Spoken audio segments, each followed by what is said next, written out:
the recording.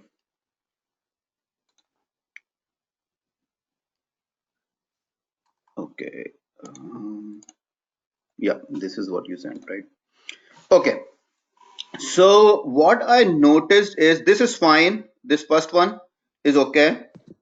Second one, right? I can see your screen. You can't see my screen? Okay.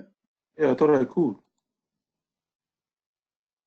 Okay, hold on. Let me show you my screen now. Do you Then see I my can. screen now? Yes. Okay. So the first one is okay. Okay. The first one is fine. Mm-hmm. Second one, it says the salary is increased by 15.5%, right? Expressed as a whole number, right? So it says Mm-hmm. expressed as a whole number, and this is increased by 15.5%. When you are doing multiply 15.5, you are multiplying the salary 15.5 times. So this is wrong. Your query is right, logic is wrong, right? Your logic should be something like this. Okay, salary, okay, times salary plus, okay, then salary times, Salary times 15.5 by 100. that's right. So 15.500, that means 0.1155, right? That's 15.5 by 100. So this will give you the increased salary, right? But this guy is saying expressed as a whole number. Now what we have to do to make it a whole number? We will do a round. Round. Okay, so this will give you the new salary. So this will be your new salary, right? So this is how you are going to get a new salary. Okay, then it says third one is fine. Then it says fourth one, it says add a column that subtracts the old salary from the new salary. So you need to subtract this. Okay, and it says old salary with the new salary. So that means you need to do, instead of this, you need to do salary minus this one. So the salary will be in negative, right? And then you can say increase in salary or whatever it says. Add a column that subtracts old salary from new salary, label the column increase. So you will just say increase. Okay, got Okay. it? Okay. Yeah. Now, so this was something, there was an issue that I noticed. This one, did you run this? Yeah, I did. Okay, so it's giving you right answer, right? Yeah, you did. Okay. This one looked good. Calculate the number of months between today and the date on which, okay, on which the employee was hired. Label the column as months worked. Okay, and what you did is sys date minus hire date divided by 30. Okay. Yeah, this can give you the answer. At least it can give you the rough answer. So, okay. Yeah. Okay. This one is create a query to display the last name and salary of all employee. Format the salary to be 15 characters long. Okay. So you are saying this left padded with the dollar symbol. Okay. This is good. Then it says create a query, and you had problem with this, right? Okay. Now I will first tell you what it is asking you to do. Okay. Then we will see whether this is giving you the exact result or not. I don't know why you did a +1 here. I was trying to get the logic. I was just it was draining me so much. I said no. I really need to consult you on this. Okay, let's take this, let's run this. Okay.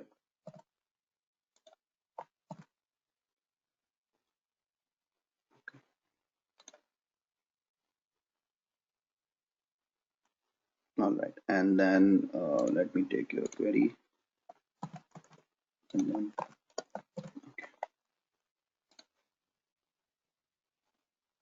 okay, It's so very strange.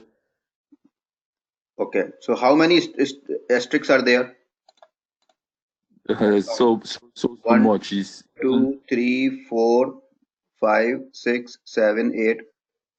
Actually, you know what? Let me do this. This will tell me how many asterisks are there. Okay. Okay.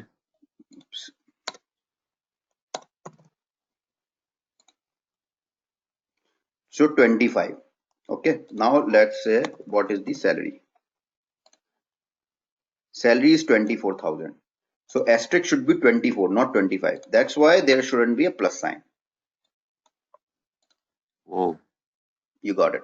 Now, so let's go back to the question. Question is saying create a query that displays the first 8 characters of the employees. So you did the first 8 characters.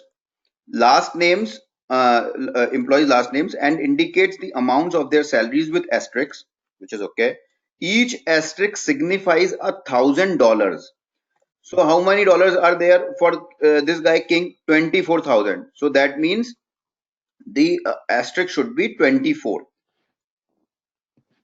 Each asterisk signifies $1,000. So asterisk should be 24, right? Similarly for Mm. coacher, salary is 17,000, and each asterisk signifies $1,000. So that means total how many asterisks? 17 asterisks, right? So Yeah.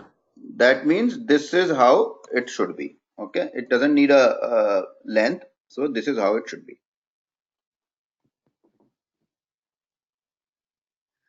Okay. So 24 asterisks, that means 24,000. 17 asterisks, 17,000. Yes, Okay. Yeah, that's that. So I was almost close. yes. You were very close. Why did you put plus one there? I was sort of like confused. Like I was trying to after dividing the salary, Mm-hmm. I didn't know. Okay. After salary, I All was right. trying to like take care of Okay. those that had some monies after 1,000, but I didn't really know. I just did something. Okay. Okay. All right. So this is okay. Now this one is create a query to display the last name and the number of weeks employed for employees in department 90. Uh, uh, Create a query to display the last name. Okay. And the number of weeks employed for all employees in department 90. Okay. This is wrong. Where is your department 90? Oh, Right. So you have to put department 90 where department ID is 90. where department, Nigeria department Yeah, is. you know what? You know, when I do queries, this is how I do it. Okay, it says I write a query, then I read the question back. Create a query to display the last name. Then I say, okay, I'm displaying the last name. Then and the Mm. number of weeks employed for employees in department 90. Okay, here I say, okay, there's no department 90, number one. Then it says number of weeks employed for all employees in department 90. So you are saying hire date minus sys date. I would do opposite like this. Yours is also fine, but you will get a negative number. Okay, so I'll do sys date minus Okay. hire date. Why? Because Higher hire date. date will be my old date and sys date will be my new date. Okay. Okay. So sys date Okay. minus hire date, and then this will give me in days, right? This will give me days. Mm. Then I will divide it by 7. Label the number of weeks. Label the number of weeks as column. A column as tenure. So this is good. Truncate the number of weeks value to 0 decimal places. This is good. You did a trunk. This is good. Show the records in descending order of employees tenure. So this is good. Okay. Why did you use Okay. tenure here?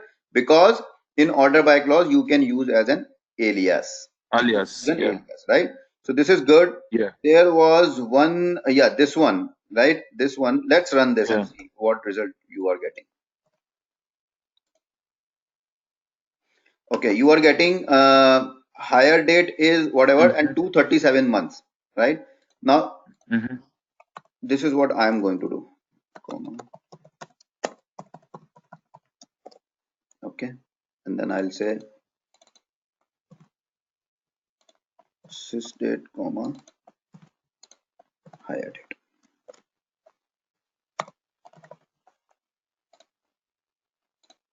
Oops.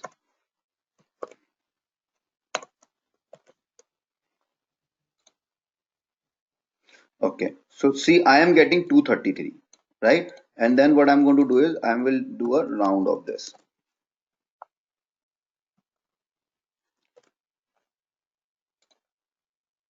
So the thing is, when we are talking about months and the number of months are very large, like 200, right? That means 200 Mhm. months, like lot of years, right? 19 years, for example. Mhm.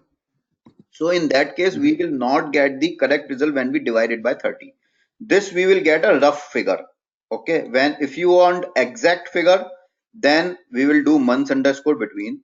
But if you don't care about rough figure, you are just, let's say you are just plotting a graph, okay, or you are just trying to do some kind of analysis and see, how long my employees stay and things like that, where you are not Mhm. required to report this as a true number, but maybe as a ratio or as a percentage, like that, then I can use divided by 30, right?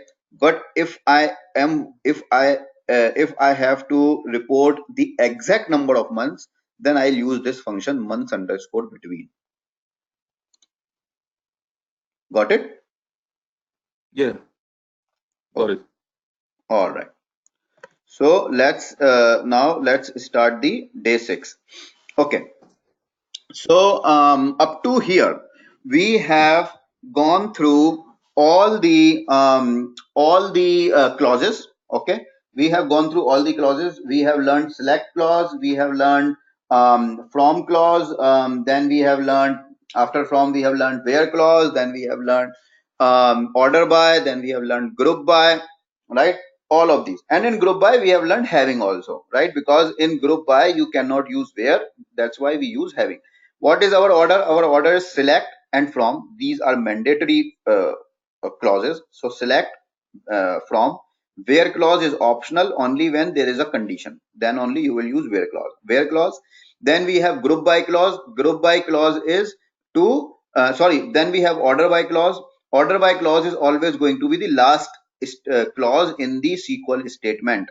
Okay, so then we learned order by clause. But if we want to group our query into or divide our query into our result into subgroups, then we use group by clause. So for group by clause comes right after where clause.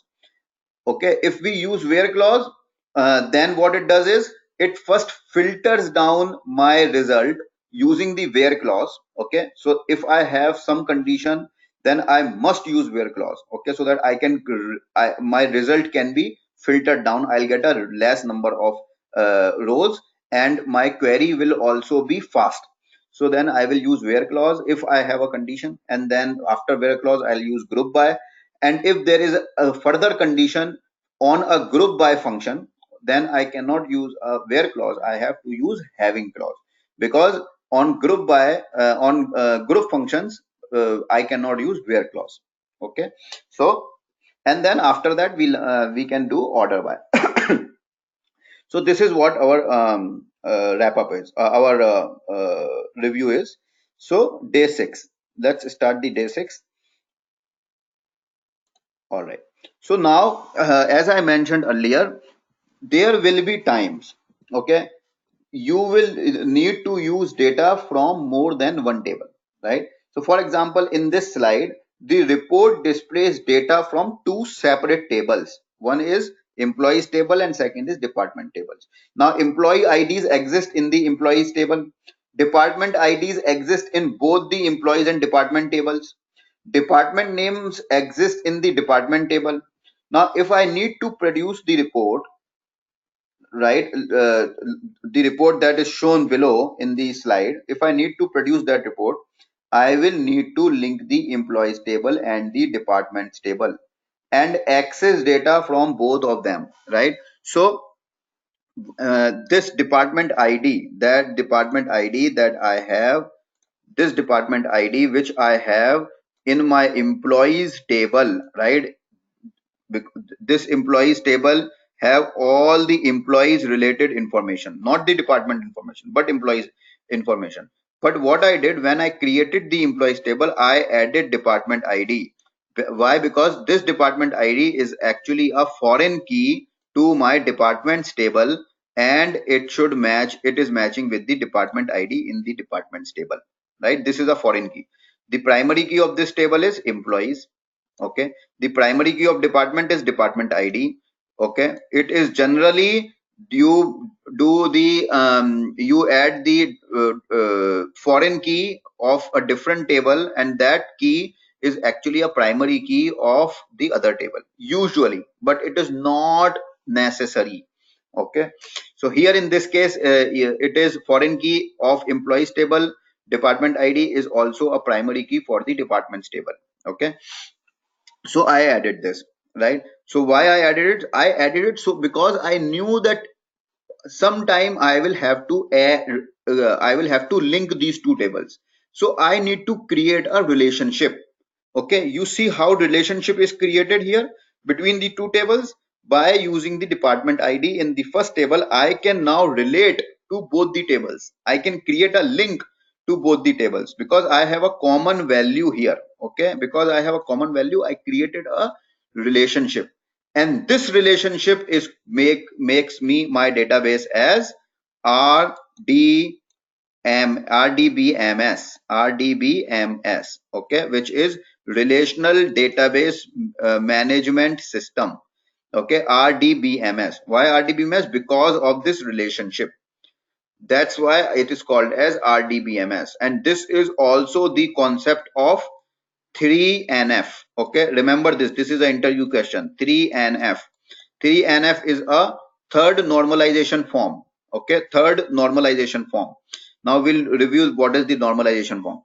Third normalization form. What is a normalization form? Normalization form, this is a theory, okay, which makes my RDBMS, relationship database management system. My theory says third NF, third normalization form. There are other normalization forms also, first NF, second NF, third NF, but I am very particular about third NF. Forget about first NF, second NF, they are not, nobody is using them. So only third NF. What third NF says? Third NF says that there should be a relationship between the two tables, number one. Number two, it says that one column, okay, one column should be available only if it is not a foreign key. One column should only be available only in one table. It should not be available on multiple tables. That is why you create a relationship. Because if, let's say, if I added employee ID, if I added last name and employee information in departments table also, then why would I even need an employees table? I would not need an employees table, but my departments table will have more number of rows now, because I will have all the employees information as well along with the department. Okay, right now let's say I have only 10 departments, so I will only have 10 rows in the departments table, but I have 50 employees working in those 10 departments. So now if I add all the employees in my departments table also, all the employees information, then I have to add all those employees information into my department, so my number of rows in the departments table will also increase, right? So that's why I keep only a particular information in one table and the other particular information in other table. That's how I divide my tables, and then I create relationship between them. So third normalization form says, first of all, you need to do this, that you create tables only for a particular subject or object. Okay, and then you create relationship between them two. And the most important, the third is most important, it says your tables should not have duplicate columns. Okay, so for example, my department should not have any column which is duplicated, which is already present in some other table, except foreign key. Okay, let's say I add employee name here also in my departments table, right? So I have employee name in my last name in my employees table, and I add last name in my departments table. Now both the tables have last names of employees. Just assume, okay, both the tables have last name. Let's say an employee gets married and they change the name, right? Employee gets married and they change the name. They come to me and they say, oh, we got married and I changed my name. So change my last name in your database. Now what I'll have to do, I'll have to change the last name from employees table, and I also will have to change the last name from the department table. So same thing I am doing twice. And if I forget later on that I have to change the employee name in the departments table also, then I will have inconsistent data. One data will say the employee's last name is different, and other data will say that the employee's last name is different, and I will get confused which data is correct later on, right? So that's why you should always keep data consistent by keeping non-redundancy. It's called non-redundancy. That means your column should not be redundant. Okay, column should not be redundant.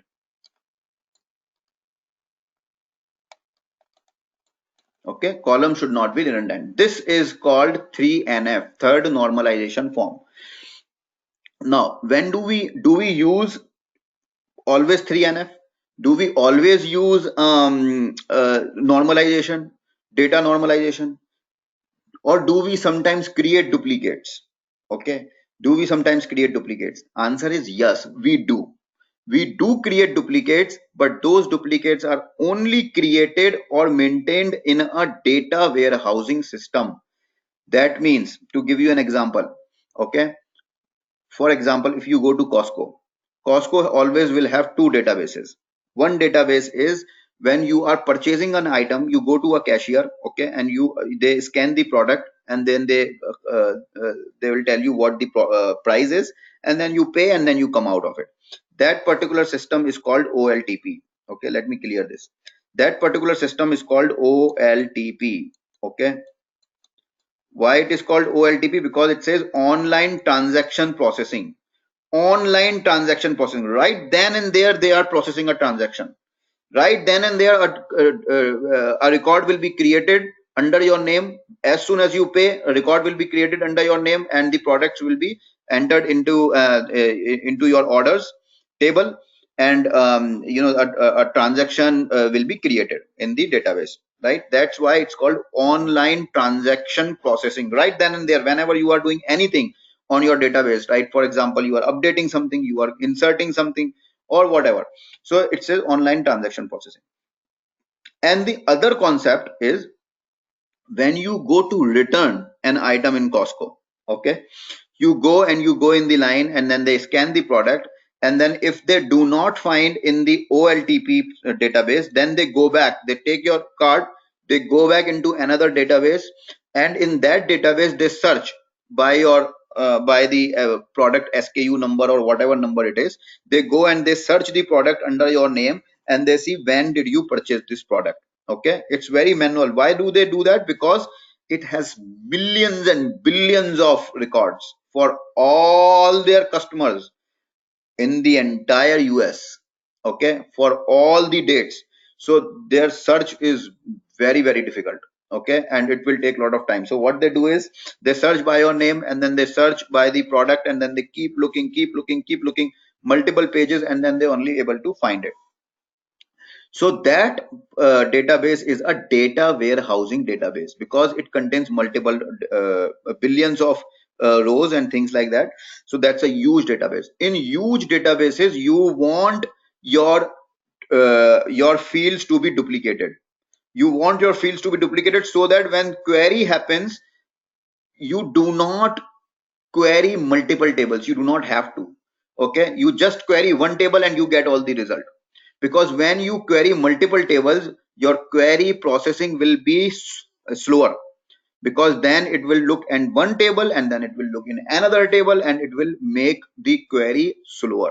So in those cases only you will create duplicates. Okay, but because in those cases you are creating duplicates, and that is a data warehousing system that does not get updated that does not get no transactions happen there, no deletion, no insertion, no updates, uh, nothing. Only it will get is whenever they will do, maybe on they are doing overnight or maybe once in a month, moving your OLTP transactions into your data warehouse. I don't know what their process is, maybe 1 month, 6 months, whatever. Only at that time they will insert new rows. They will not touch the old rows.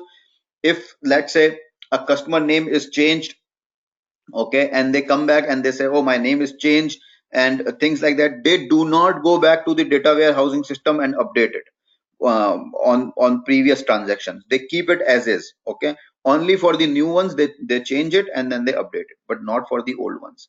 So that's the reason. So we learned what is data normalization. We learned what is third normal form, and we learned what is why it is important to not have a redundant column, especially if it is a OLTP. We learned that redundancy and normal data normalization is not mandatory or should not be used in the data warehousing system, especially if this database is contains billions of records, a trillion or a zillion amount of data. So in those cases, we want our query to be fast, and that's why we want duplicate columns, so that we do not have to query multiple columns as much as we can avoid. Okay, so that's the idea. All right, let's move back here. So obtaining data from multiple tables. So here what we are doing is we are saying that we want to link these two tables to get this data, right? Because I want department name along with the employee ID. Now my employee ID is in this table, department name is in this table. How can I do that? I have to club these two tables. So I have to link these two tables. I will link this column with this column, okay? And then I will get this information. All right, let's see how we do that. If you guys have any questions up to here, ask me. Okay. So we do joins. What we do joins when we are saying that we want to link one table to another table. We basically in SQL language we are saying that we are joining two tables. Okay. What we are saying? We are saying we are joining two tables. Now, definitely when we are joining two tables, there are lot of different types of ways where how we can join the two table, right? So when we are joining two or more tables, we need to make sure that we qualify the names of the columns with the table name. Okay, so that means that when you are joining two tables, you need to make sure that the column names, whatever column names, though column names are not common there. Okay, if there are same column names, then we have to do things differently anyway. So as I mentioned, there are multiple types of joins. The first join is inner join. Okay, this is the most easiest one. Inner join, also it is called as equi join. Okay, second is left outer join, right outer join, and full outer join. So what does inner join do? What inner join does is inner join is here. So let's do this. Okay, so this is my table 1, this is my table 2. When I'm saying I want to join two tables, then I join these two tables in such a way that I get a result only that is common in both the tables. That is common in both the tables. Okay, this data is common in both the tables, this whole data. I do not get data which is only available in table 1 but not in table 2, and I do not get any data which is only available in table 2 but not in table 1. So inner join is where your data is common between both the tables, only that data is returned. Second is left outer join. In left outer join, what I am doing is I am saying I want the whole left table data, that also includes the common data which is present in both the tables. That is called left outer join. It is very clear from the left name itself that the left table, okay, I want the complete data of the left table. Similarly, the right outer join returns all records from the right table. Okay, and it this is the right table, and it also returns the common records which are present in both the tables. So here also the name right itself indicates that I want the complete right table. And then the last is the full outer join. Okay, full outer join is where I want both the table 1 and the table 2 including the common data as well. Okay, okay, all right. So let's see how we do that. And before we do that, we have to make sure that there are certain things we I need have to. a question. Yeah, go ahead. So what's the use of doing the inner join, left join, and right join? Because we could do this using just one table because all of the data is already in one table, right? I didn't understand your question. So what do you mean? I didn't understand.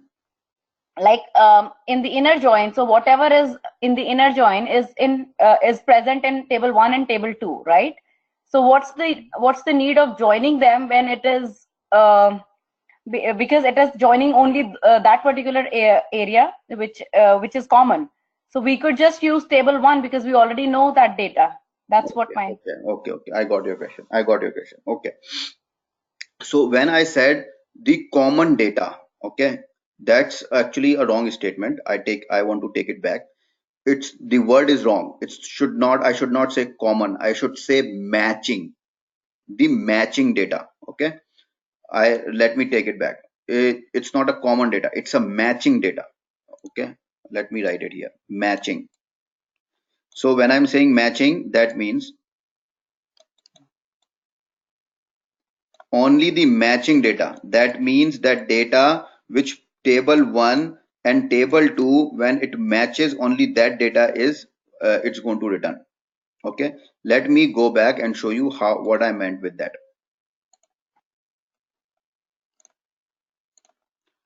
Okay, so here, if you see here, if you see my department ID, in my employees and department ID, right? Now let's say a new employee comes. Okay, he or she is a new employee, and a person has not been assigned any department because he is a new employee. He is still doing the orientation with HR. Okay, still learning about the company, and 2 days presentation and whatever the HR does. So he is still doing that, and the department is not assigned to him. For example, maybe a new project or something, right? Though it will never happen, but I'm just think that way. Okay, or you can also think in a different way, where let's say a department an employee was working in, let's say there. Okay, let's take an example of NASA. Okay, NASA is sending a space shuttle to Mars. Okay, and they send the space shuttle to Mars, and once it is done, now they want to get rid of that whole department because that mission is over. Okay, so if they want to get rid of that department, okay, what happens to the employees? They'll have to be shifted to some other department. Let's say they get rid of the department and the employees have not been assigned a new department as of yet. So that means those particular employees will not have any department ID. Okay, now department ID is a foreign key. It is not a primary key, so I can still have a null value in department ID. So for those particular employees, I will remove the department ID column for them. Okay, so for those employees, I will not have a department ID.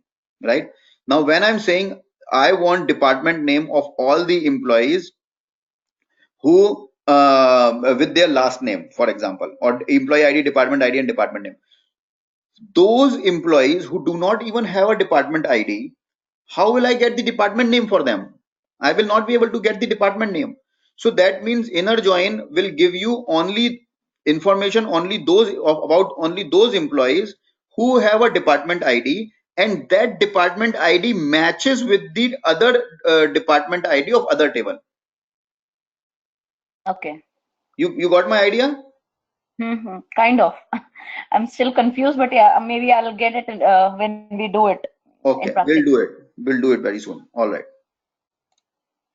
Okay. All right. So before we start doing it, we need to understand that we cannot have ambiguous column names. Ambiguous column names meaning you cannot have same column name in multiple tables, and that column name you are either using in the select clause or in the where clause or in the order by clause or any of the clauses. Because if, let's say, I am using department id, okay, and I am saying department id of employees table, and I am saying department id of departments table, and I say select department id comma employee id from employees comma department. Now my database will get confused, and it will ask himself, oh, whether I should get department ID from the employees table or from the departments table. He doesn't know because I did not specify. So that's why we cannot use ambiguous column names. So for that, we have to give an alias to the tables, alias to the tables, or we use the table name in front of the column name, and we'll do it in our next slides. Okay, so that's how we do it. So what I'm saying is, when we are joining two or more tables, we need to make sure that we qualify the names of the columns with the table name to avoid ambiguity. Okay, right? So we cannot have same name for two tables. Okay, we have to put a qualifying table name in front of the column name. Okay, now we can do that. We can put the column table name in front of the column name. Okay, so we can say departments and then department id, and then actually we put a dot there. So departments dot department id, and then we say employees dot employee id. But number one, it will be too time consuming for me to keep writing departments dot department id, employees dot employee id, and so on, depending on how many columns I'm selecting. So number one, it will be very time consuming. Number two, it will take a lot of memory. Okay, so what I can do is, SQL gives me an option of giving the table name an alias. Similarly, how I used to give the alias in column names, I can give alias to my table names, okay, in the exact same way. And then instead of the whole name, I will just use the alias. Okay, let's see how we do it, right? So here it is saying it keeps the code smaller and less memory, and also it becomes faster. All right, let's go ahead and see how we are doing that. Okay, so here also they are showing the same thing. The foreign key department ID is a foreign key. Department ID is common uh, in department table. It's the primary key in departments table. Okay, so that's what they are showing here. So what is the properties of the primary key? Anyone? The property of the primary key is that primary key cannot be null value, and primary key cannot have a duplicate value. Okay, it has to be unique and not null. That is uh, the property of the primary key. Foreign key, the property of foreign key is that it cannot be it can have duplicates, it can have null. Okay, but it cannot have any value which is not present in the foreign table except null. Okay, except null. So that's what it is. Let's go ahead and see the next one. Okay, now let's copy this, and then let's try to run this and see what we are getting here. Okay, okay, so what I'm doing here is, number one, I am selecting employee ID, I am selecting last name. Okay, these two are coming from my employees table, and then I'm selecting department ID, which is also coming from my employees table. It can come. Then I'm selecting department ID. Of course, it can come from my departments table. I do not have to repeat this, but anyway. And then I am creating the location ID. Okay, the location ID is from the departments table. It is present in the departments table. Okay, so I'm selecting location ID. Let's say I want to select the location ID, or let's say if I want to change it to department name, rather I'll change it to department name. Okay. Okay. So I change it to department name. So what I'm doing is I'm saying King. Who is King? Where is King? Where does King work? Which department? He works for executive. Okay. Kochar works for executive. Dehan works for executive. Hanold works for IT. So that's the report that I want to generate. Okay. I want to see which of my employee work for which department. Okay. So of course I have to join two tables. So I have to join employees table and I have to join departments table. Now, what is the syntax of doing it? Okay, what is the syntax? So let's say, first of all, let's take these guys out. Okay, and let's take these guys out. Okay, all of these. First of all, just pick one table. Okay, just pick one table. So I picked employees table. Whatever columns that I want to get from the employees table that I want to display, I'll type those. Okay, employee ID, last name, department ID, and employees. Okay, now because I know I have to join another table, and that particular table also has a department ID. Okay, and I will confuse myself and my database which department ID I want to get it, whether I want to get a department stable department ID or employee stable department ID. So it will give me an error. Let's see whether it gives me an error or not. Okay, let's take these guys out. Okay, let's take the alias out. Let's run this, and it says missing expression. Okay, it says missing expression because it's asking on comma, it's asking something more. So let's say department underscore name. Okay, it says column ambiguously defined. Okay, which column? Department ID and department ID. Now what I can do is I can use this employees, and in front of your column name, okay, I will tell which table this particular column belongs to. Okay, so I'll copy this employees and then I put a dot there. Okay, employees dot employee ID, last name dot employee ID, employees dot department ID, and then departments dot department name, departments dot department name, right? And then here I will say departments dot department name, and here I will say employees dot department ID, and then I will run this. Now it ran successfully because I told database that hey, look for this employees department ID. This department ID comes from the employees table, and this department ID comes from the departments table. So that's why it's fine. Now if I'm doing this, I don't have to, for those columns which are not same, that does not have same name, I do not need to have the prefix, the table name prefix. This one I need because it has the same name, but for all others I do not need to have the prefix. Okay, and it runs successfully. But as soon as I remove this guy from department ID, it will give me error, column ambiguously defined. But this is too time consuming. Every time I have to type employees, and sometimes the table names are big, so I have to type like that. So instead what I can do is I will create an alias. Okay, and I can create any alias. Generally they just take the first letter of the table and make it as an alias, because my idea is uh, uh, to run query fast. Okay, fast meaning not from the database side but from my side. I don't have to type so much. It should be fast for me, not time consuming. So that's why I just create one e.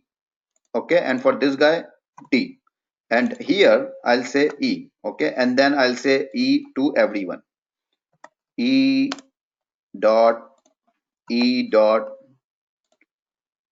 d dot Here also I'll say E dot and D dot. Okay, it's the same thing, and then I run it, and then it runs successfully. Okay, so what I'm doing is I created an alias for the table. Okay, I created the alias for the table, and then I prefix that alias in front of my column name to make sure that column is uniquely identified. Okay, that's number one. Now I need to join two tables, right? And here what I'm doing is, what I'm saying is that give me the department name of only those employees that are there. Now there is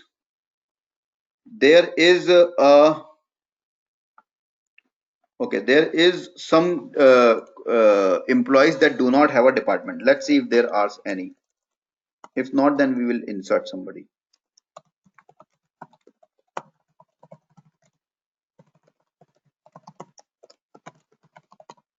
I think there is somebody. Yeah, there is this guy, Kimberly Grant. Kimberly Grant does not have a department ID. Okay, employee ID 178 does not have a department ID. Now let's see, we get Kimberly Grant or not? Okay, 178. Now we are not getting more than 149. Okay, let's do order by E dot department underscore ID DESC. Let's see if we get that way. Sorry, not department ID, but we want employee ID because her employee ID is 178.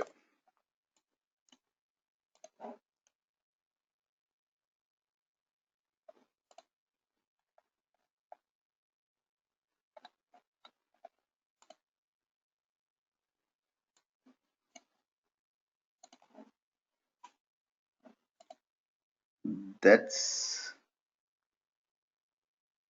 interesting. It's not doing the order by employee ID.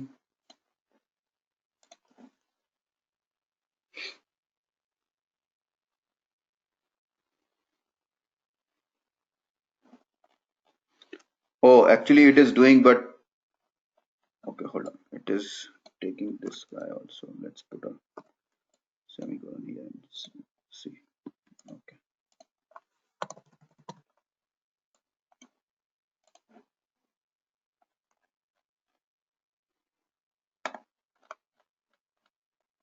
Oh, guys, you should tell me if I'm making some mistake here.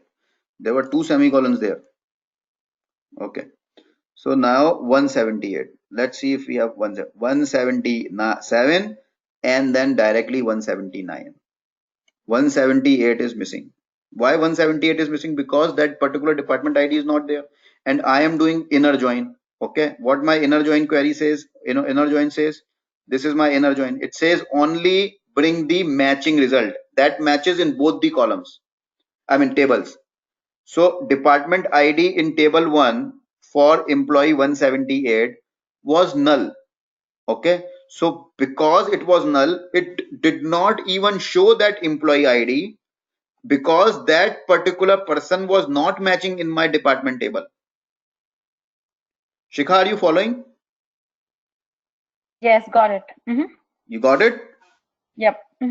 Okay, so that's why that particular person is not even showing up. So there will be cases where I want, um, uh, let's say I have two tables. One is a student table, and then another one is, um, uh, let's say somebody gets passed in a gifted and talented program, right? In US we get gifted and talented programs in elementary school, right? Not every student can get into gifted and talented programs. Only certain number of students who pass a particular test, they goes into gifted and talented programs. So let's say I have students of all of my school or my class, and then list of all the students. Let's say I have 50 students, so all those students are in my students table. And then I have a gifted and talented um, table. Okay, gifted and talented table. and I have only employee ID of those, I mean, sorry, student ID of only those students which are now selected in gifted and talented program. And somebody asked me, can you print me all the student names who got selected in the gifted and talented program? So what I will do, I will join these two tables. I will do a inner join because I do not want everyone from table 1, from students table. And similarly, I do not want everyone from the gifted program because it may have other class students also. I am only concerned about my class of students, right, who got into gifted and talented program. There may be from Got the county somewhere, some lot of people, right, lot of students. it. You Okay, got it? got it. So Mm-hmm. that's why I use only the common ones, the matching ones. The common is a wrong statement, wrong word. Matching ones that matches in both the tables, right? Okay. So how do we do that? There is a syntax. Okay. The syntax is after from I put my first table, which is my left table. Okay. Now here in equi-join or inner join, it doesn't matter. Okay. You can put department first or you can put employees first because it is just bringing the common result. So it doesn't matter which table is on the left side, which table is on the right side, doesn't matter at all. Okay. In inner join, in left and outer join, it will matter. Okay. So in inner join, you will put your table 1 and then you will put a keyword. Okay. It's a join keyword because you are joining employees table and departments table. Alias is your choice, right? Your choice meaning you, if you don't want to put alias, just put the table name as a prefix, right? So alias is your choice. So from employees, then join, then department, the other table, table 2, of course alias is your choice, and then you will say on. Okay, and then you will say on is another keyword because you have to tell your database that you are joining these two tables, but you are joining on these two tables on what relationship.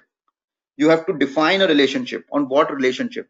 So you are saying my relationship is that employees department ID should match with the department's department ID. So that's why I'm using on here.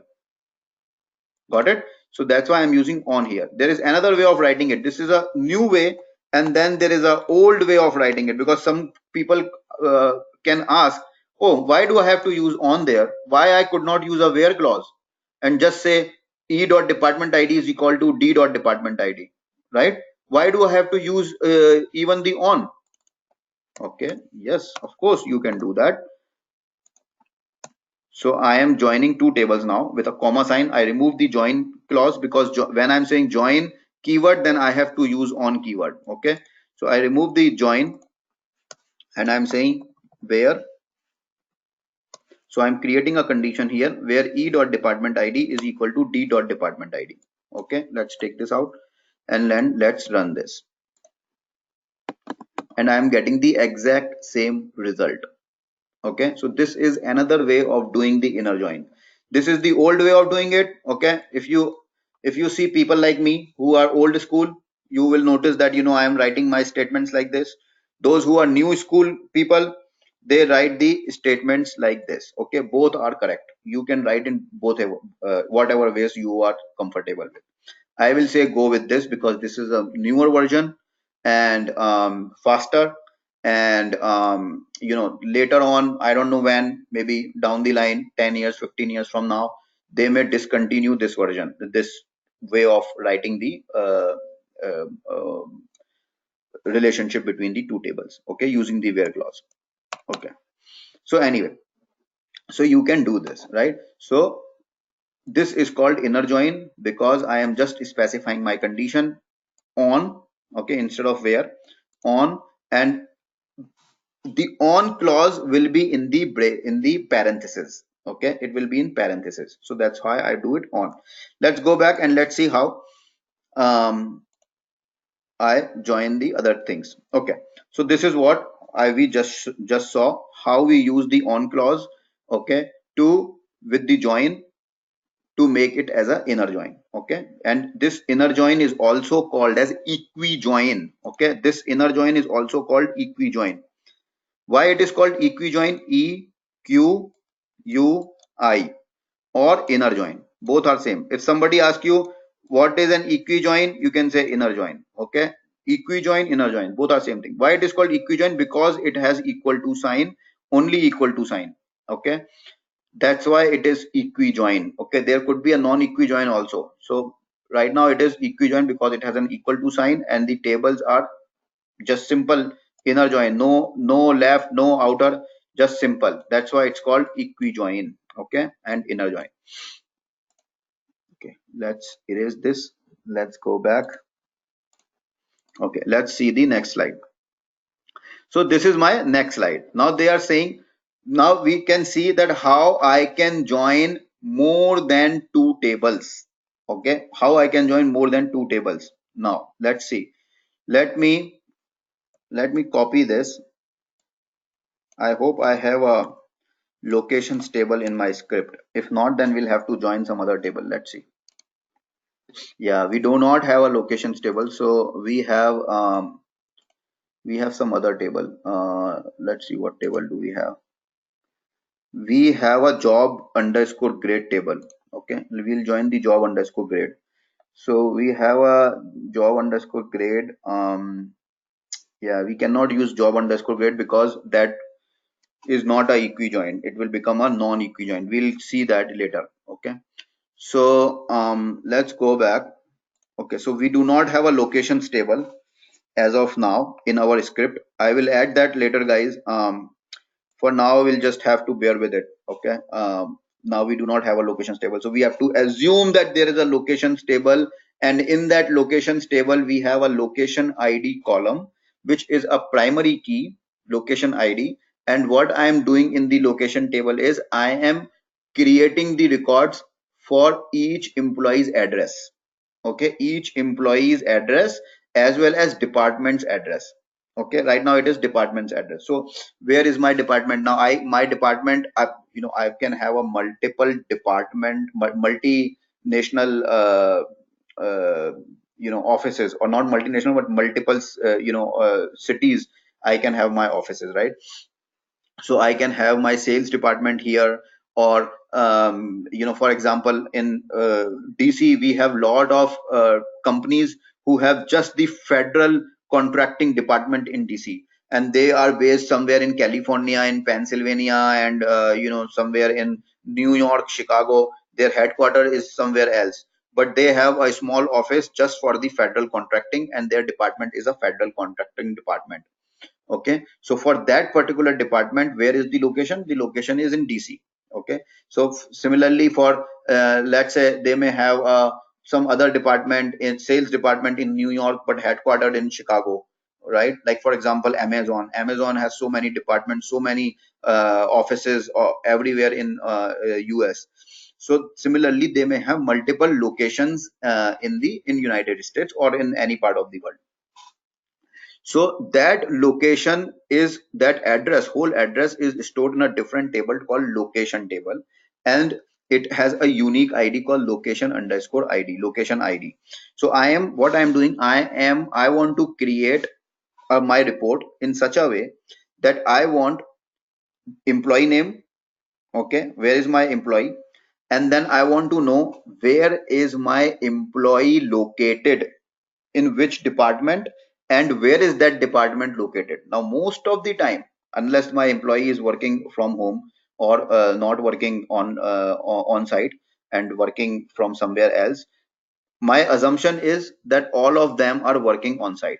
Okay, there is no work from home culture in my company, for example. So that means all of my employees will have to be at the department's location, right? So that's, I want to print all the employee ID, their city, and the department name, right? Their city and the department name. So how can I get the city? City is in location table. So I have to merge three tables. I mean, I have to join three tables. So to join three tables, I am first of all saying select employee ID, city, department name. Then from employees, the spelling is wrong, guys. Okay. Actually, it's not wrong. It's actually, there is a space here. Yeah, there is a space which we were not able to see in this slide. So it's a alias from employees E, join departments D. Okay, now if you see here, I did join departments D, employees E, but I did not use my alias in any of my select clause, my select columns. Why I did not use alias in any of the select column? Because I am not selecting any common name which is present in my other table. Okay, all of these are unique. My employee ID is only in employees table, my city is only in locations table, my department underscore name is only in departments table, so I don't have to do that. Then I'm saying join departments D on. Now this on is I am doing for the first table, I mean these two tables from employees E and departments D. So my first on is for these two tables. So what I'm doing is on D dot department underscore ID is equal to E dot department underscore ID. Okay. Now these can interchange. I can use department ID first, employees later, or employees first, department ID later. It doesn't matter. On D dot department underscore ID is equal to E dot department underscore ID. Join locations. Then what I'm doing now, I am joining another table, locations L table. Okay, so I'm joining another table, and then what I'm doing, I'm saying on D dot location underscore ID is equal to L dot location underscore ID. So what I'm doing is I am joining now these two tables. Okay, location ID L, so I'm using L, and then location ID in D, and then I'm joining these two tables. Okay, that way I'm joining more than two tables using the on clause, and this is called inner join. Okay, this is called inner join, also called as equi join. All right, let's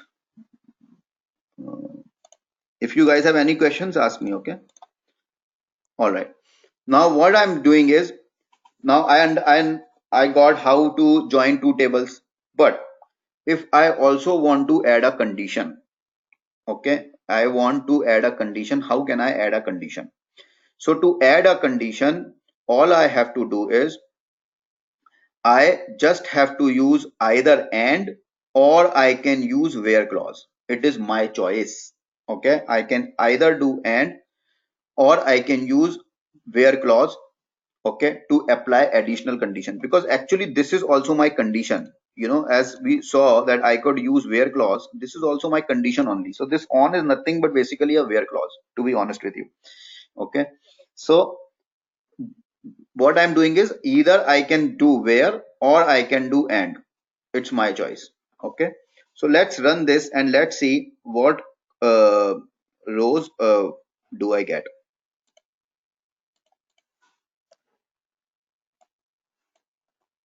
So I want to, what I want to do, I want to select employee ID, last name of the employee, and department ID. Okay, from and then department ID and then location ID from two tables, employees table and departments table.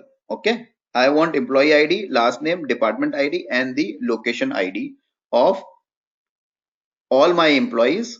Okay, of course it has to be matching all my employees, but where manager ID is only 149. Okay, I want to select only where manager ID is 149. That means I want to select only for manager, uh, based on the employee ID, only the manager whose manager ID is 149, only those. Okay, so let's run and let's see what result I get. Okay, and it says invalid statement. Okay, why it says invalid? Because I was selecting that, that's why it says invalid. Okay, so now I got the result. Okay, now, so if you notice here, this example, okay, what this is doing, this example shows you how to join employees and departments table, and in addition to that, we have put a condition to display only employees who have manager ID of 149, and that's why you are not seeing lot of records, but you are seeing only those where manager ID is 149, and for those I get the location ID also. Okay, So this is one way of doing it. Now what I can do is I can change this to where clause, right? And then run it, and I get the same result. Okay, either I can do on or I can do where here and get the same result. So because on is nothing but basically a where clause. All right. So any questions up to here? No questions? All right.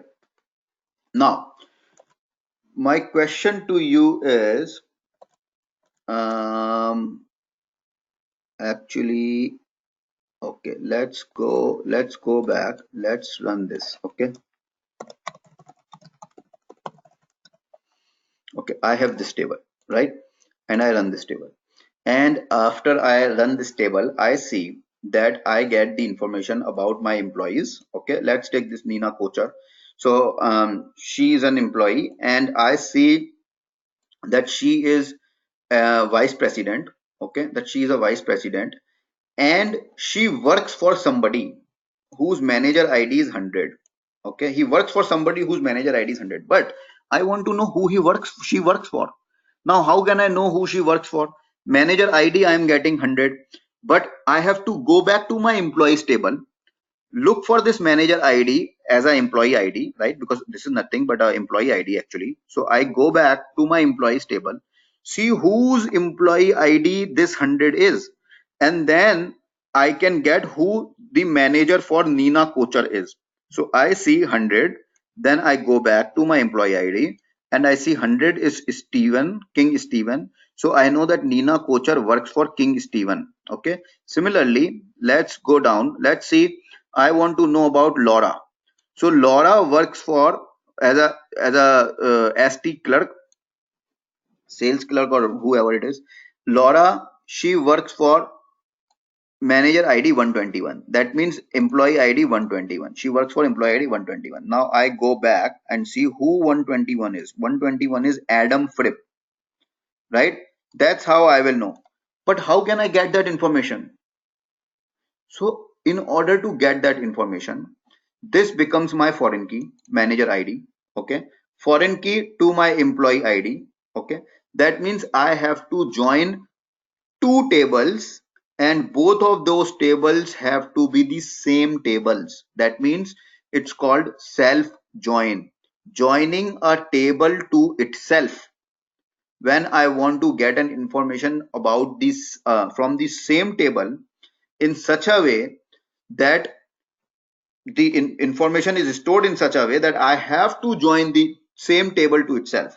Okay, that's where I use self join. It is also called self join. Now if you see here, it says clearly that the manager ID is in the worker table is equal to employee ID in the manager table. So the thing is, sometimes we need to join table to itself, right? And for those cases we have to use self join, joining a table to itself. Okay, let's go to the next slide and see what happens. So this is how I join them. So in this example you can see that we are doing a self join of the employees table based on the employee ID and the manager ID column. Okay, let's run this and see what happens, whether we get the result or not. So we are getting the result. Okay, so what we are saying is who is the employee and who is the manager of that employee. Okay, let's do it uh, in a better way. Is a actually it should be the other way around, right? Oops, it should be the other way around. So okay, manager this guy.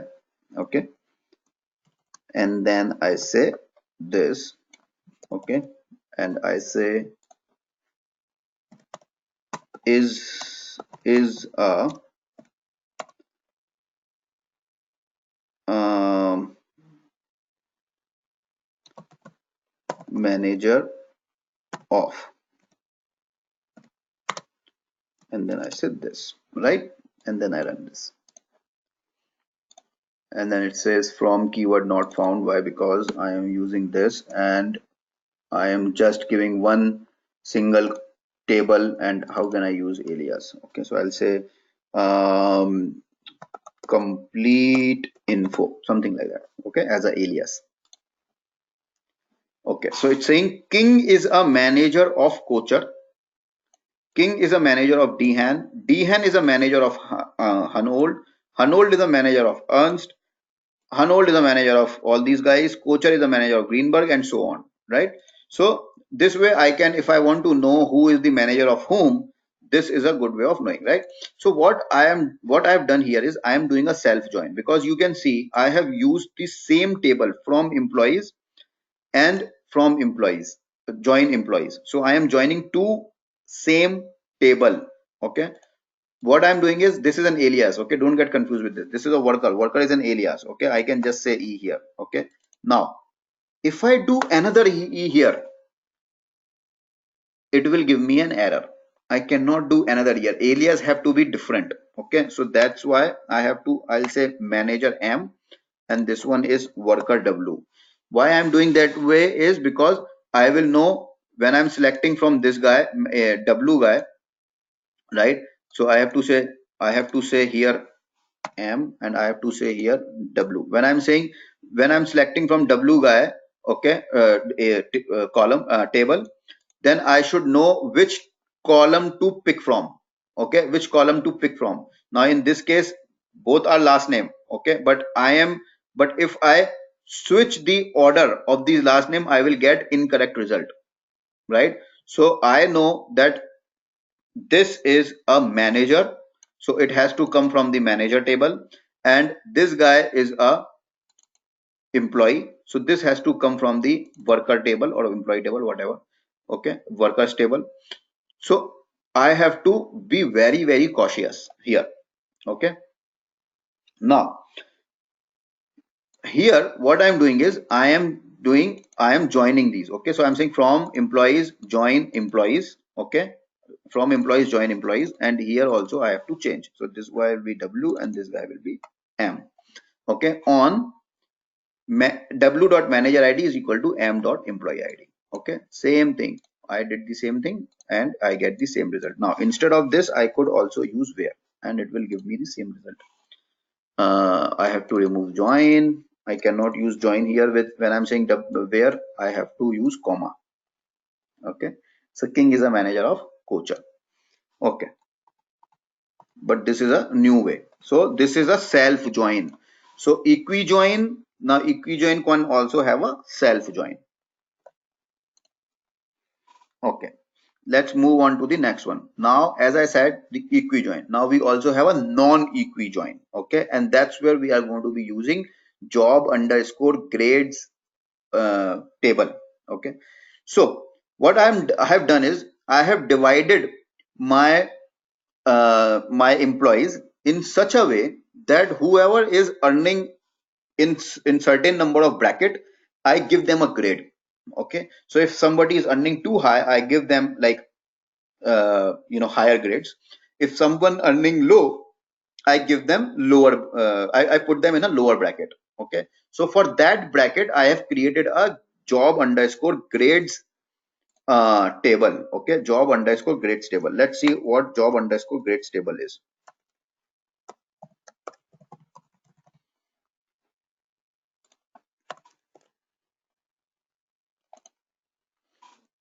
I do not have a job underscore. Maybe mine is a salary underscore grades or something. Let's see what job underscore grade. So it's not a job underscore grades, but a job underscore grade. Okay, so let's go back. Let's run it.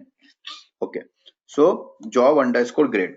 Now here you can see I have a grade level 1, 2, 3, 4, 5, 6, 7, 8. Okay, and when they are earning, it is in the lowest to highest. Okay, so if somebody is earning between 700 to 1200, I am giving them grade level 1. If somebody is earning higher, 14,001 to 99,999, and this is a monthly salary, guys, 99,999, I am putting them in grade 8, and I top high earning employees. That way I'm doing it right now. But what I have to do is I have to join them, okay, in order to see what employee is in what grade. Okay, so if I have to do that, that's when I need to use a non-equi join. Because why? Because there is no common column, right? There's no department ID, location ID, or anything of that sort, right? Only I have is the salary, and that salary is also in a range, right? That salary is also in a range, so I have to use a non-equi join. Okay, so a non-equi join is a join condition containing something other than an equality operator. It cannot have an equal to sign, an equality operator. Okay, the relationship between the employees table and the job underscore grades table here in this example is of a non-equi join. Okay, so let's see here. Let's see the next one, and let's run this and see how it works. Okay, so it's not a job underscore grade, it's job underscore grade. Okay, so what we have learned is that it does not have a equal sign. Okay, it does not have a equal sign. That's why it's a non-equi join. Even without the equal to sign, I am able to join two tables. Okay, the relationship is obtained using an operator other than an equality equal to operator. Okay, now in this example you can see the salary column in the employees table ranges between the values in the job grade table of low cell and high cell. Okay, so that's my relationship right there, and that's what I used. So what I used is I said, okay, show me the last name, salary of the employee, last name of the employee, salary of the employee, and their grade level from the employees table and the job grade table. Of course, join them. And on what I have to join them? There is no equal to sign, right? So I have to join on e dot salary between j dot lowest cell and j dot highest cell. Okay, I'm using a where clause. I mean, I'm using a between operator.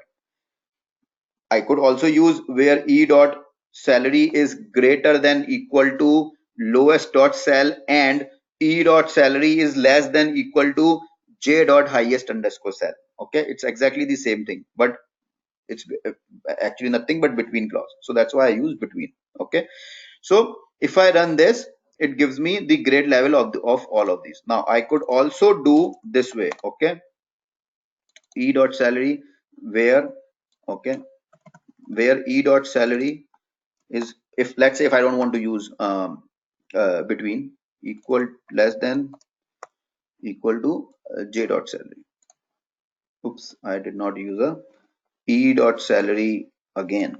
Okay, and e dot salary is less than equal to this.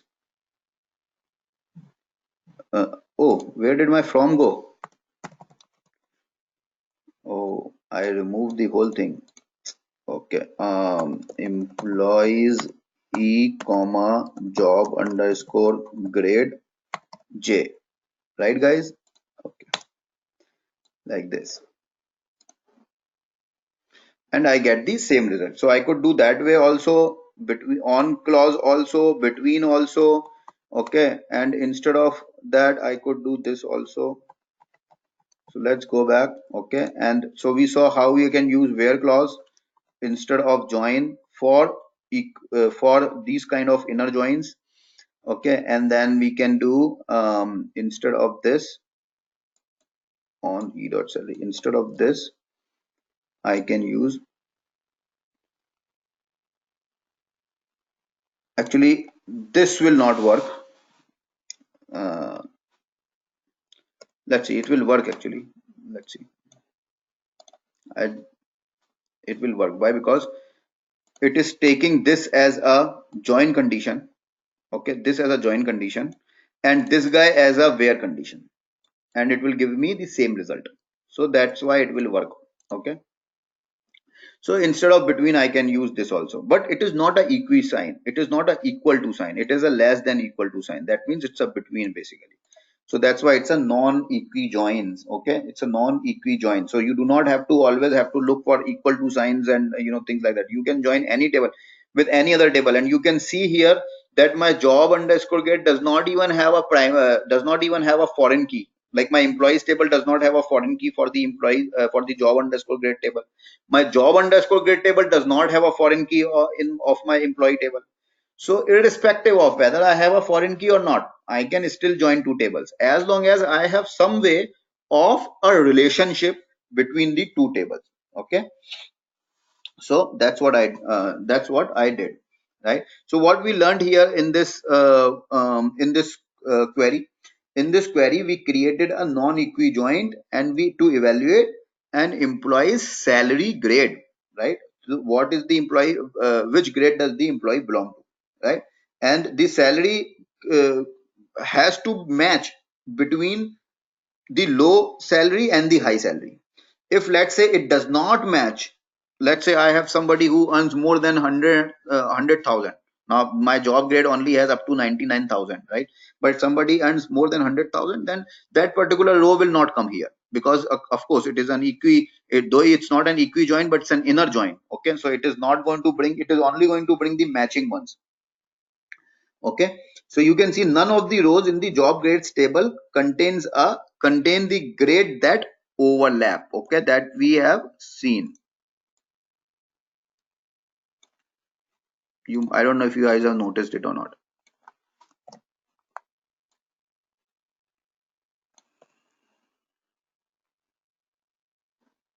uh, Jeez.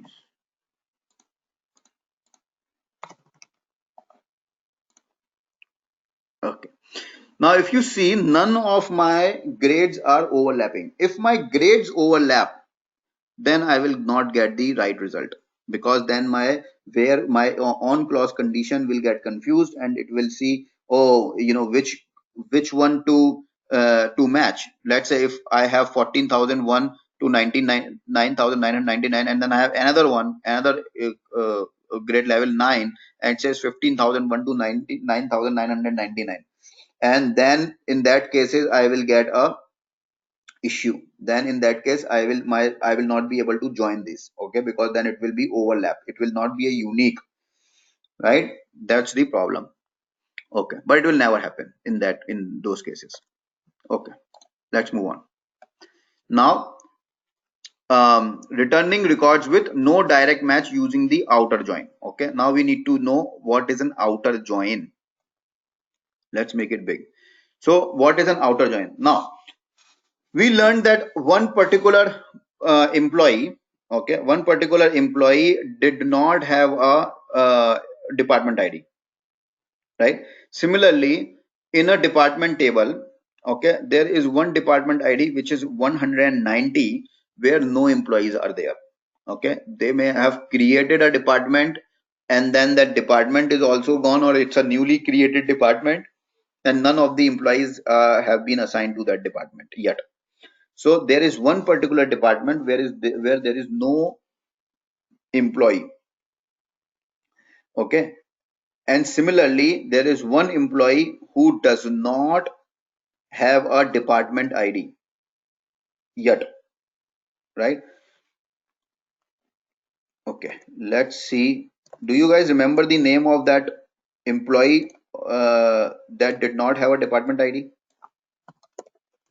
178 was the employee ID, I know for sure. Okay, but let's see where department underscore ID is null. uh, I think it was Kimberly. Kimberly, you're right. Kimberly Grant, right? Kimberly Grant, and they are also talking about Grant, so it's the same one. So Kimberly Grant does not have a department ID. Now let's see if there is any department where there are no employees. If there's any department where there are no employees, how can we do that? We have to again join the table, right? So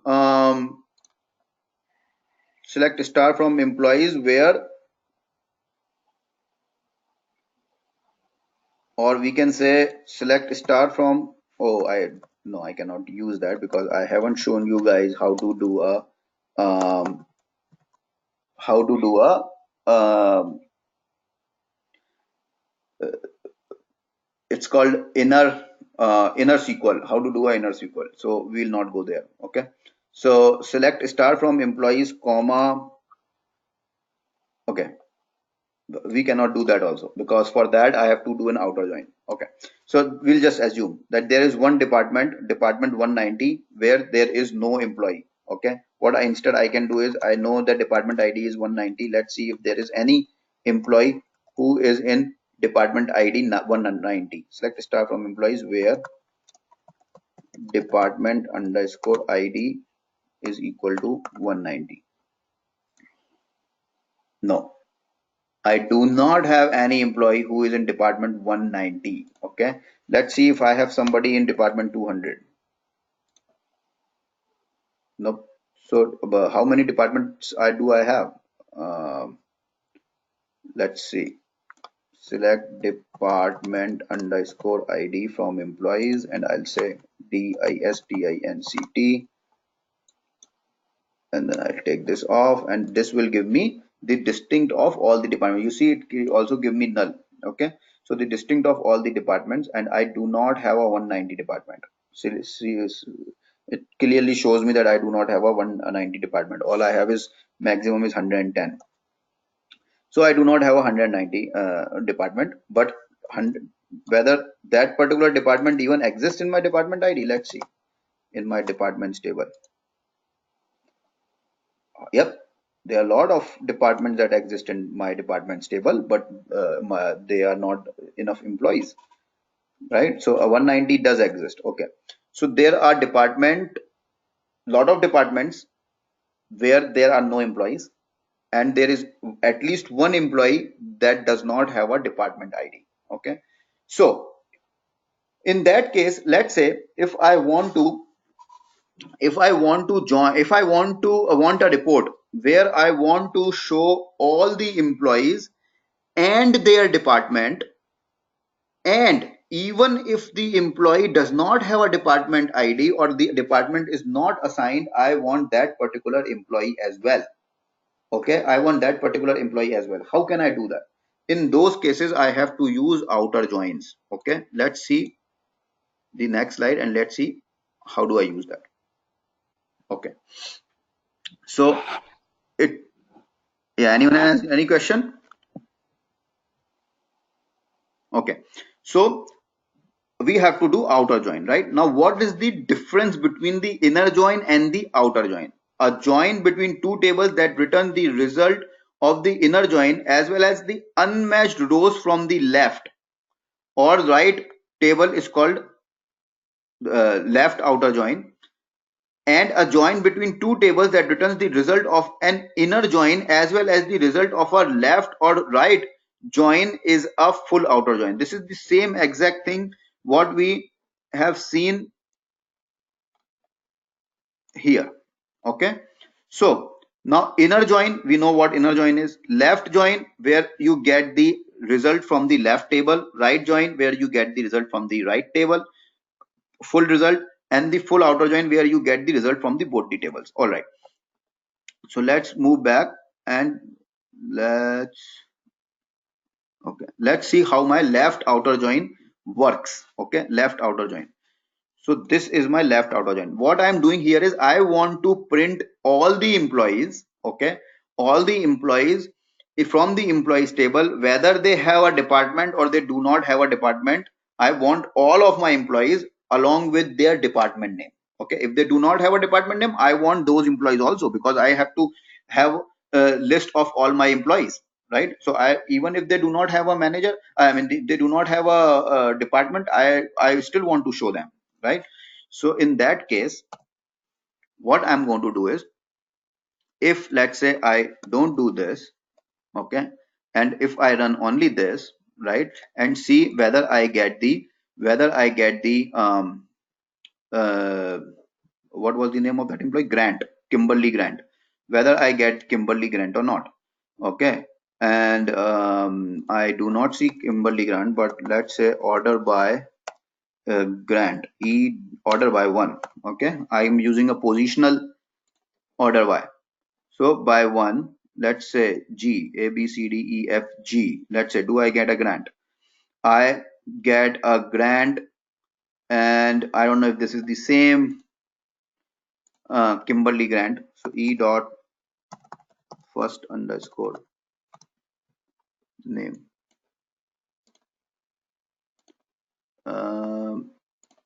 comma.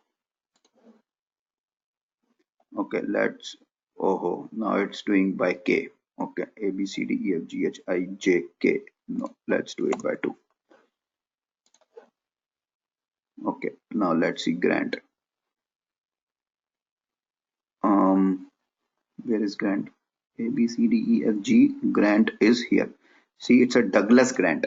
It's not a Kimberly grant. My Kimberly grant did not come, right? So this is an incorrect information. If my boss asks me and says, okay, bring me a list of all my employees and their departments, and I go and he wants to basically see is there any employee who has not been assigned any department, and I bring them this result, and he will say, oh, this is not even give me the, if I copy this everything in my Excel. Let's say we do it. Okay, let's copy this everything in my Excel. Let's say I got only these many number of rows. It says rows 1 to 50, more rows exist, but let's say I get only these rows. Okay, and I copy this in my Excel. Okay, and as soon as I do that, and my manager sees this, it says only 51 employees. I have 52 employees. Where is the another employee? And I say, oh yeah, there was one employee that did not have a department assigned, and that employee did not come here because I used a equi-join. But I want all the employees. So in that case, very simple. All I have to do is I have to use left outer join. Okay, and my join condition is same, because I in both these tables I have the same column name, foreign key and primary, key, right? And I run this, and now I should get Kimberly Grant, right? What it is doing, my left table, it is getting everything from my left table, everything, and from the right table it is getting only the matching ones. So this one is not matched, so it's bringing the null here. Department name is coming from which table? It's coming from the department table, but because there is none there, so it's bringing the null here. Okay, so it is actually what it's actually internally doing. Okay, this is a very good concept, guys. Okay, if they may ask you in interviews, they may ask you what happens in case of left outer join or a right outer join. How do you get this information when there is no column found, I mean row found for Kimberly Grant in the right outer join, in the other table? Okay, how is it getting a null there? The right answer, they are looking for the answer. The right answer is it is inserting. Okay, it is actually inserting, not actually inserting in the database. Okay, but when it's bringing me the result, it is actually inserting this particular null row into my departments table, null row into the department table. Okay, not this. This is coming from, sorry, not this. Okay, this is coming from the employee table, but only this particular. Okay, now if I change this to d dot department id, like if I change this to d dot department id, then it will come from department id. So this particular, in that case, this particular values will be inserted into the department table as a null. Okay, and then it will show here me as a null. Okay, so that's internally it's doing, it's whatever SQL is doing, that's their internal thing. I don't care about how internally SQL is bringing me the result. All I care about is how I am going getting the result, whether the result I am getting is correct or not. Okay, so this is how I get the correct result. It adds the null row into the department table. Okay, into the table which is not a outer join. Okay, the table which is not a outer join. The outer join here is a left outer join, not a right outer join. Okay, left outer join. So the table which is not in a not a outer join, it's inserting a null row there for all the employees that do not have a matching value in the outer join table. Okay, that's what it is doing. All right, let's clear this up and let's go back to our presentation. Okay, so we saw how we are getting the table one. If we want to get the left outer join, how we are getting the table one, the full table one, even if there is no match in the departments table. Okay, so in this example we saw there's no match in the departments table, even then it is retrieving all the rows of the employees table. Okay, now here outer, this is optional. Okay, don't get confused if somebody doesn't write this, because SQL says whether you write outer, whether you don't write outer, it's your choice. Okay, even if you don't write outer, I'm going to give you the result because I presume that you have written an outer there. Okay, so outer is an optional keyword. It's a general idea, okay, that you put outer. Okay, so that you don't get confused and people don't get confused just by looking at outer. Just by looking at, you don't even have to look left, right, whatever. Just by looking at outer, you can immediately tell that it is not an equi join. It is not sorry, not an inner join. So that means it is bringing the result from either table 1 or table left or table right, or from both the tables. Okay, so this is how your left outer join works. Now let's say I want to run a query, okay, where I want to get all the departments, whether that those departments have employees or no. Okay, but I want the name of all the departments, because let's say I want to find out how many of my departments does not even have any employee. Okay, so in that case I'm going to run this query. Guys, we are running this because we took some time for our training, I mean our test, right? So let's run this. So here we can see that there are employees. Okay, there are employees in these tables, and we want to see if there is any employee in, let's see, where there is no employee. Okay, where there is no employee in any department. Okay, so one, and then let's say DESC. Okay, missing by, oh, order by. Okay, okay, see, I have so many departments where there's no employee at all. You see here, I have a treasury, payroll, corporate tax, control and credit, shareholder service, manufacturing, benefits, contracting, operations, IT support. All of these does not even have any employees. Okay, but what it is doing, it is bringing me all the department names. Okay, whether they have employees or not. So all the department names, and if they have employees, it is bringing me the employee name also for all of them, the employee name also for all of them. Okay, okay, let's say if somebody asks you, okay, show me how many employees work in each of my department. Okay, guys, unmute yourself. I want to know, I am giving you a report to run. I want to know the if there are any departments that do not have any employees. Okay, show me those departments, okay, that do not have any employees. How are you going to run that?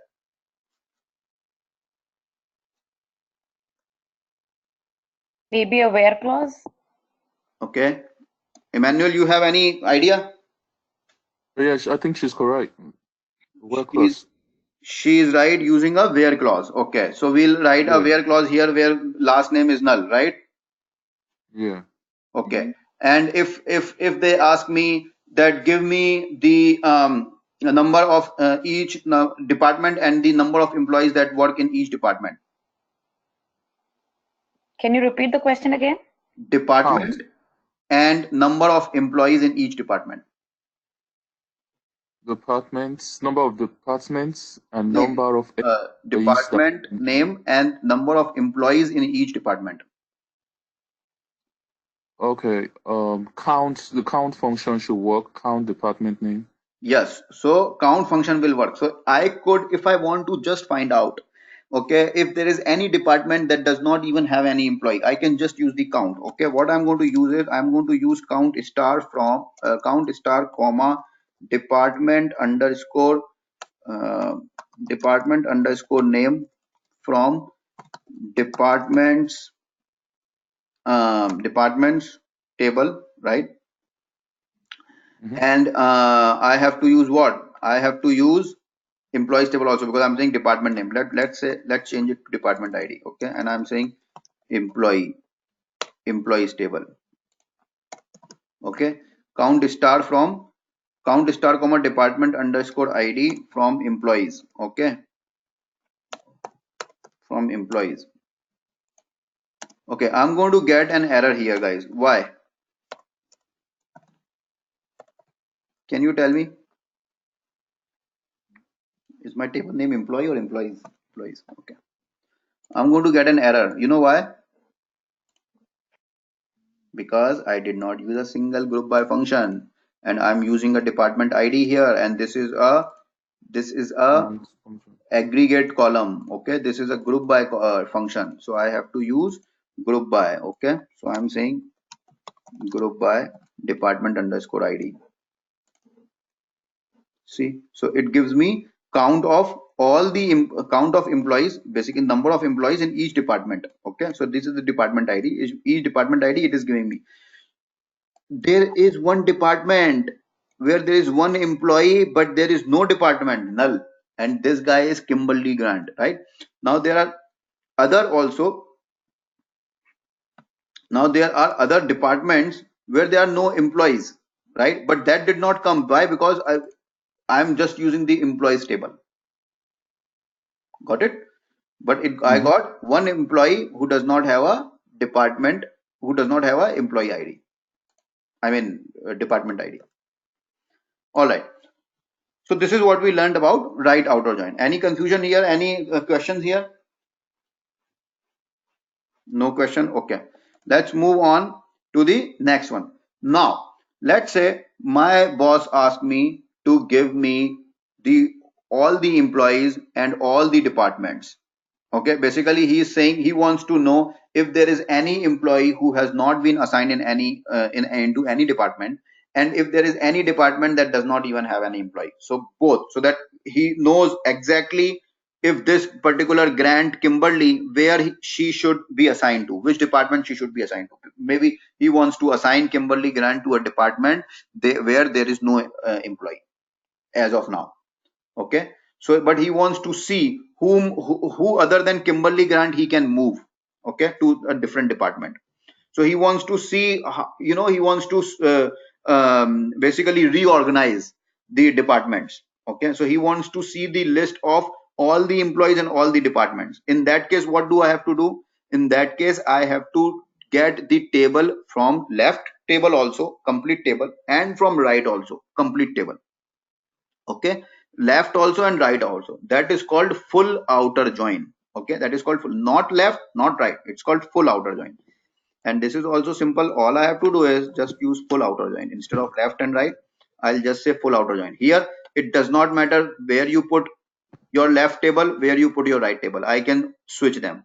I can put departments here, I can put employees there. Doesn't matter, because I'm saying full outer join. Okay, it's going to bring me the result of both the tables. Okay, let's run it. So now I'm running it, and I go down, and this is this thing here, that it, if I want to get more results, then I have to download this as a CSV, which is basically an Excel file. Okay, let's do it. Let's download it in an Excel file and see how that shows me the result. Okay, so I get an Excel file. Okay, and here also it is showing me only up to 50 rows. Yeah, this is something strange that Oracle, this particular Oracle Live SQL, they do not give more than 50 rows. Okay, um, there is another way of doing it, but we will learn that later, how to increase my number of rows selection in one go. Okay, anyway, in order to find whether I get all the employees or not, we will do a order by here. Okay, order by, we'll do first by the name. Okay, first by the name, and see whether Kimberly has come in this query or not. Okay, so Kimberly was grant. Okay, but I have to do e dot first underscore name as well to see, because we have two grants, right? Kimberly and Douglas. E dot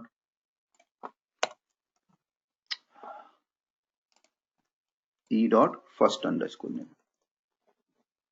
See, this guy is very clear. I mistyped a name and it said invalid identifier because it's not a first name. So it gives you pretty much an idea about what mistake you are making, you know, in simple English. Okay, so first underscore name, last underscore name, and let's see if Kimberly Grant has come here. And I did order by 1. I should have done order by 2 so that I could see Grant here. A, B, C, D, E, F, G, and I see Kimberly Grant right here. Okay, so that means Kimberly Grant have come. That means all the employees from the employees table have come. Now let's see whether all the departments have come or not. Okay, in that case, what I have to do is I have to do by department name. Okay, and by default, the order by, if I say order by department underscore name, what order by it's going to use? Whether is it going to use ascending or descending?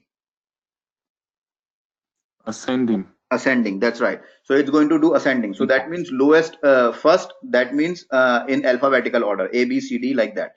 And null comes at the end. Okay, all the null will come at the end, right? So in that case, what we have to do, we have to find descending. Yes, we have to do descending. So here you can see we have a descending right there. So that shows that there is no employee in treasury. No employee in treasury. Actually, we did descending in department name. Okay, and when we did descending in department name, it brought the null as top. Okay, but we actually wanted DASC on the last name or the first name, so that we can see all those columns where there are no employees assigned to the department. Okay, so in that case, let's change it to first underscore name. That way I'll get all the departments, right? All the departments, because my null comes first, null comes last. So I do descending, my null goes at the bottom of the result. So this way it's giving me all the departments first that do not have any employees. Now let's say I want to do this by department name, all the nulls first, but then by the ascending of the department name. Then I'll do department underscore name, and then I run it, and then it does the null first, and then it does the department underscore name. So all of these are my department. So it's bringing from both the tables, all the employees who does not have any department and the departments who does not have any employees. Okay, and along with that also those employees that have matching departments in both the tables, right? All right, let's go back and let's see what our quiz for the day is. Oh, we have one more, Cartesian product. Okay, this is very simple, guys. Cartesian products. Cartesian product is basically, it is an invalid join condition. If you do an invalid join condition, it creates a Cartesian product. Okay, you will never, the only use of Cartesian product is if you want to insert more rows into a table using the best way is to do the Cartesian product, add more rows, and that will be used only for the testing purposes, for the testers. Okay, not for the developers, not for the analysts, not for anyone else. Okay, just for the tester. So this is basically useless, but just giving you a concept. What is a Cartesian product? A Cartesian product is a join condition that is invalid. Okay, for example, let's say, okay, I am doing a inner join of department table and employee table. Okay, I'm doing an inner join. Okay, so this will give me an inner join. Okay, this is an inner join.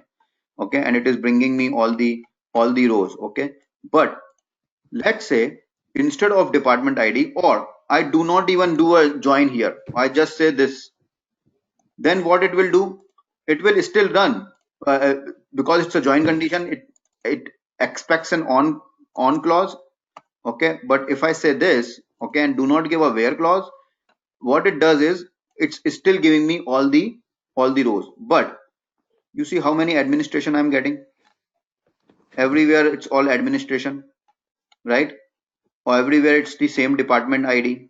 What it is doing is it's multiplying the each department with each employee. It's not look, because I did not give a condition there. I am not saying look for the department ID to department ID. Okay, I am saying just join the two tables. So what it is doing, it is doing actually this. Let me show you.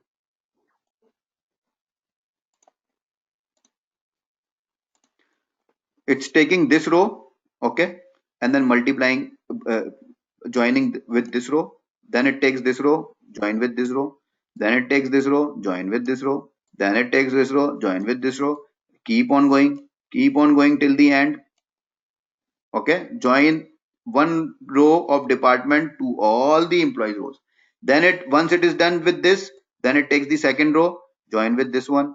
Takes the second row, okay, join with the second one. Take the second row, join with the third one. Take, and keeps on doing that.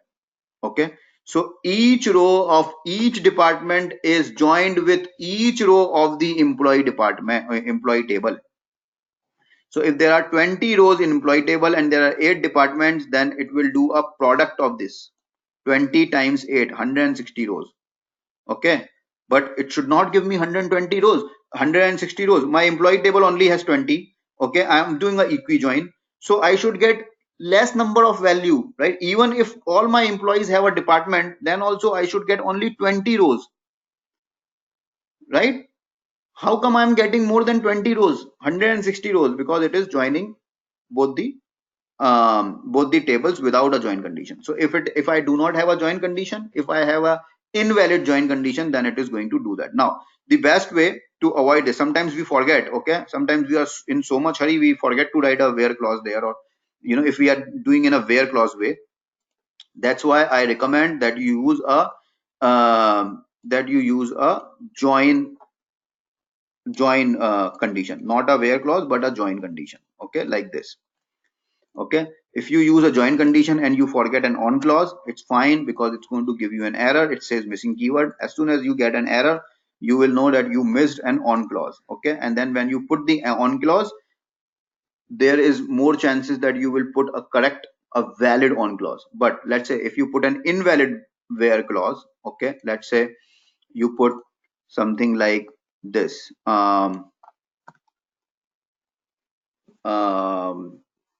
even if you say employee ID is equal to department ID, it will give no result found, because there is no join condition. But let's say, yeah, let's say you do something like this. It's a very weird concept, but let's say you do something like that. 1 is equal to 1. You can do whatever, right? So you do 1 is equal to 1, and it's again going to give you the result for all that 120. So basically you give a incorrect join condition, or you give a no join condition, and it's bringing you a Cartesian product. So make sure that it does not give you a Cartesian product. This is just for the interview purpose. If somebody asks you what is a Cartesian product, otherwise we will never use Cartesian products. It's by mistake. It can give you a Cartesian product. That will be your error. That will be an issue only for testing purposes, when there are testers who want to test a number of certain things, and you do not have enough data. Then in that case, what they do a Cartesian product of two tables just to generate more data. That's it. That's the only use of the Cartesian products. All right, let's move on to our quiz.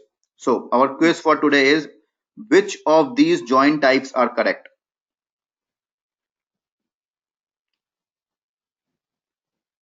Guys, you can unmute yourself, and I promise you this is the last um, slide for the day.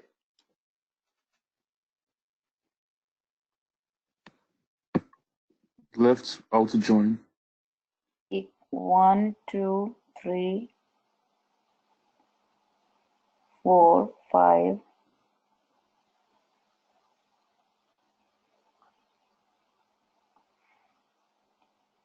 Three, I, four, I don't remember about 6, 7, and 8. Okay. How about you, Manuel? 3, 4, 5. 3, 4, 5. Okay. Okay. Why you do not remember equijoin, Emmanuel?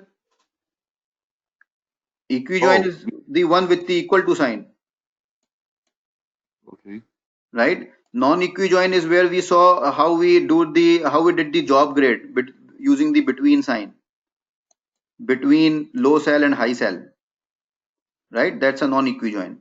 Left outer join where we use left outer join as a keyword.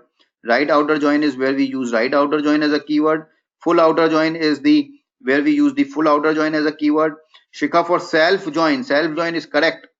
Okay, self join is the join of same table. Same tables. Yes, I remember now. Yes, yes, yes. Okay, that's a self join, and there is no multiple joins. Okay, if you do multiple join, that's basically a cross product, which is a Cartesian product, Cartesian. and there is no discrete join. Okay, so these two are wrong. 7 and 8, 1, 2, 3, 4, 5, 6 is correct.